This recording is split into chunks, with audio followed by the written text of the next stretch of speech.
Hey guys, welcome back to my channel. As I mentioned last week, I have one more baptism related DIY for you guys. And again, this is another video that was filmed back in September of last year when we actually had my daughter's baptism, and I just now had the opportunity to edit the way that I wanted to edit. For the most part, it was a little bit tricky, so you'll see in this video that a lot of my hand movements and gesturing in the actual DIY process doesn't exactly match up with my narration, but that's because I'm narrating it after the fact. When I was actually working on this project, I was narrating it at the same time, so I kind of just overlapped what I was saying. Hopefully it doesn't bother you too much. I still wanted to be able to put this video out there for you guys, just in case it's something that you are interested in doing yourself. It was really easy. Basically, I just wanted to be able to create some kind of wall hanging above our dessert table for the reception for her baptism, because it's just this big white wall and I didn't really know what to do with it for a baptism, so I figured just like a nice, simple, elegant kind of wall hanging would be a great idea.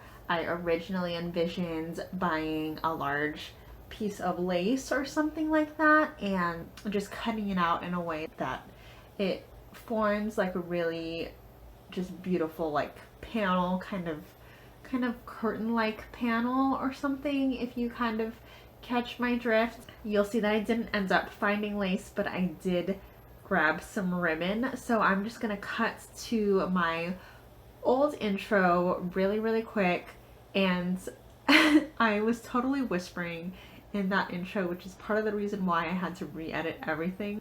So bear with me while you have to watch that, but I just wanted to add that in because it shows me showing you guys the actual ribbon before it got all cut up and everything like that. So as soon as that whisper intro is over, we'll get into the actual DIY project. Unfortunately, I wasn't able to find any kinds of fabric that I could use, but I came across 2 rolls of this really gorgeous gold ribbon. The ribbons were 50% off, so I bought 2, so it's like 2 for the price of 1. These are both just 15 feet, which I didn't know if it would be enough, but I figured I would just give it a try anyway. And I just loved the detail and the shapes, all of the little swirls, the metallic of it, and I figured I can cut along these swirls to create a really gorgeous pattern. The first thing I did was cut them into shorter strips because I knew I wanted a variety of lengths to play with. So that was 5 different pieces from one ribbon. And then when cutting them, I also made sure to cut in between the swirls and not through them to keep it looking nice and clean. It's a little hard to see in this video, so I apologize, but there's actually 3 different kinds of string or wire that's intertwined to create this really cool swirl pattern of the ribbon. So there's a shiny gold, a more matte gold, and then a striped one. I decided the most appealing way for me to cut these ribbons into points, as you've probably already noticed the pre-cut ribbons in the background. To do that, I just found the swirl that was in the middle, in this case the shiny gold, and used that as my starting point to start snipping off the excess wire. I cut the wires right at the end of the swirls before they extended to the next swirl, and continued this until it produced this very natural looking endpoint.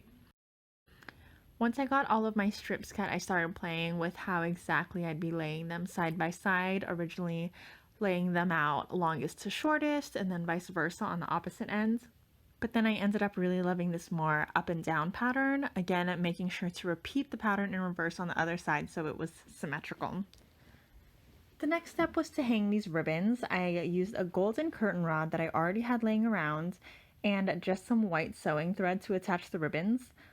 I lined up the top ends of the ribbons, and then I just grabbed some coasters that were nearby to use as weights to make sure that they wouldn't move while I began attaching them. I took small pieces of string and attached them to both corners of every single ribbon and then tied that to the curtain rod. Once they were attached, I hung the rod onto large command hooks. This was only going to be a temporary hanging, so I definitely didn't want to drill new holes into the wall to get this rod up.